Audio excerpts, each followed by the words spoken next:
Dr. Wood, author of the book Miracles in Minutes. And the title of this video is Stress and Worry. And a lot of people aren't doing so well at life is because they're worried about things that are none of their business. And so there's a law that a lot of people are not familiar with. First of all, life's not fair, and that's a good thing. There's something called Pareto's law or Pareto's principles called 80-20 principle.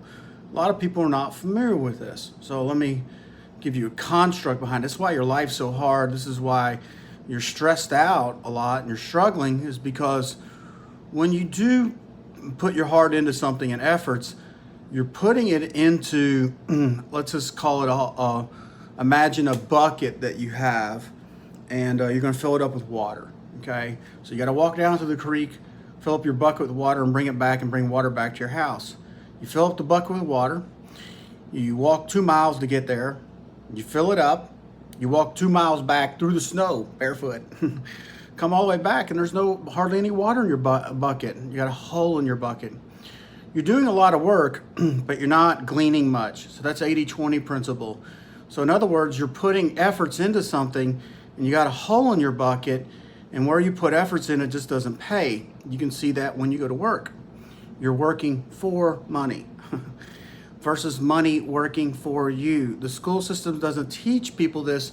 So there's a lot of things that keep people in slavery, and you're working really hard. It seems like you can't get ahead. You need to do a timeout.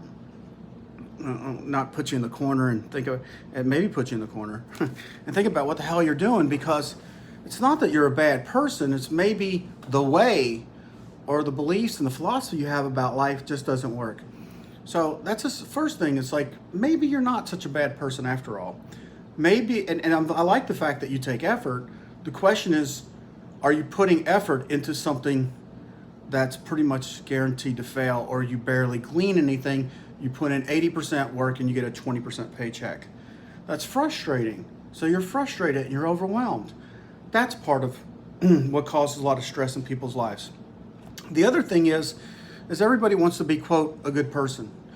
So, let me just quickly cover this. I only went to church till I was 5 years old, 0 to 5. So I wasn't born in church. I wasn't raised in church. I'm not dogmatic. I don't care what you believe. I really don't. Because I believe everyone should come to your own decision to believe in something or not in something. Everybody believes in something. Whether it's you believe in the iPhone or you believe that there's no life after death, but everybody believes in something, I can tell you that. But this is not about religion, okay? But what I will say is, as I read the Bible twice, back and forth, I looked up words, and if there's a God, what do you have to say? And one of the things that I thought was an interesting story was Jesus told about the story about the man, he said, first, before you worry about the speck in your brother's eye, somebody else's business, he said, you better go look at the plank in your own eye. Mind your own business. I like that. He was kind of snarky. He's like, mind your own goddamn business. And I tell you, your life will go a lot better. So, and also going into the good person thing, this is the thing that we need to get off the table. You're not, so this is be, do, have. You're not what you do. So I'm a doctor of chiropractic. That's not who I am. That's what I do, but it's not who I am. Who you are is a kind of esoteric conversation.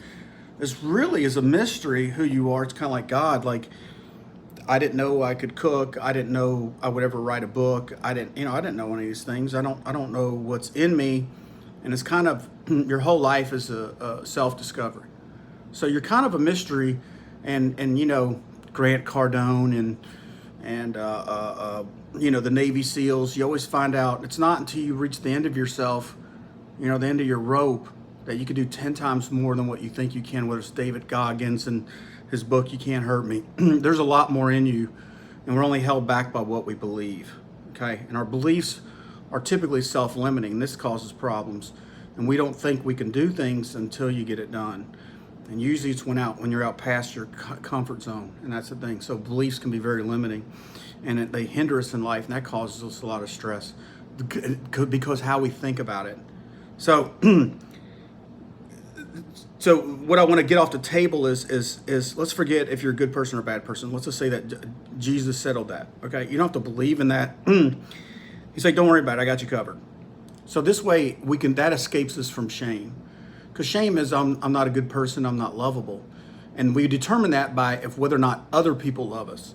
Well, the thing is, then we go running about stressed, trying to get everybody to like us, and if we get enough outside likes, external locus of control, eventually we'll like ourselves. That's an 80-20 principle in the reverse. You can't get the whole world to like you, and then you'll feel better about yourself. You're the one who has the hole in your bucket. That's the problem. And the only person who can fill in that hole is you or God or whatever you want to call it. That it's not other people's responsibility to like you. It's your responsibility to like you. And some of this conversation may be hard to deal with, is until you accept yourself, the good, the bad, and the ugly, you're going to spend all your life running around chasing people to get them to like you, and you've basically put the responsibility on them liking you like a child, so you'll finally like yourself. You're looking for other people to validate you so you can find your value. You're looking to others to define you, where you have to look inside and define yourself. Until you get that done, nothing's going to go good in your life. All your relationships will fail. Everything that you do will end up on the junk heap, because Whitney Houston, you can get all the prizes and the awards and the status on all the validation on the outside, all the prizes, all the cash, all of life's rewards, and inside still have a hole in your bucket and be empty. Kurt Cobain, a lot of people killed themselves. So they find out there was no pot of gold at the end of that rainbow. Even the temptation of Christ was the devil said, you just bow down. I'll give you the prizes. I'll give you titles. I'll give you everything if you just kiss my ass. He goes, I don't need your validation. And there's nothing outside of myself that the world can give me to make me feel good about myself. That was the story. And whether you believe in the story or not, if you look at it from a philosophical or basic common sense perspective, you can see that other people have tried to validate themselves or find worth in a relationship. It just didn't work, and you're still empty and unfulfilled. The only way to do it is to find value in yourself. So that's a question you got to sit with for a while, and something you got to work with until you fill in the hole in your soul. No human being even if I loved you, you won't believe it, because when you look inside, you don't believe you're lovable. So even though I put water in your bucket and it feels good in the beginning, after a while you think I'm the liar when you believe in your own lie. So that's how relationships fail a lot of times. I've seen that happen a lot. The last thing I want to cover is this, that the prayer of St. Francis Assisi, Lord, grant me the wisdom to know what I can control, what I can't control. So Jesus said, mind your own business. What you need to be minding is your own thoughts, your feelings, your actions and behaviors, and always and question that I could be wrong. Not over self-doubt, but just healthy cynicism of your own thoughts, that the fact is you're not God and you don't know it all. And the truth is you need to always be learning in life. You got to constantly be learning. As Da Vinci said, you can't exhaust learning. You know what I mean? But if you know it all, you're done learning, so you're dead. Second of all, you're not responsible for what other people's actions, feelings, and behaviors. I need you to see that if you don't get this locus of control down, then instead of loving your mother or father or your friends and your husband and wife, you worry about them. And worry is fear. And fear is destructive. And it's not good. So until you learn to self-soothe and to learn how to comfort yourself down in the storms of life, till you learn how to be okay with your dark emotions. And there's books about that. Here's one book right here. It's called Coming Alive by Phil Stutz and Barry Michaels. How to get past the inner critic in your head, the one that says you're not good enough and stuff like that. I highly recommend the book because it's effective. And it's one of the big problems that people have. And this will start to help you learn how to find peace in your life. And once you learn how to find peace in your life and your soul, you develop equanimity, peaceful happiness, contentment. You're comfortable in your own skin. You're no longer abandoning yourself, looking for someone else to love you. When you looked in the mirror and you go, I love you. You love yourself. In spite of my own flaws and my failures and my disappointments, I love you anyway.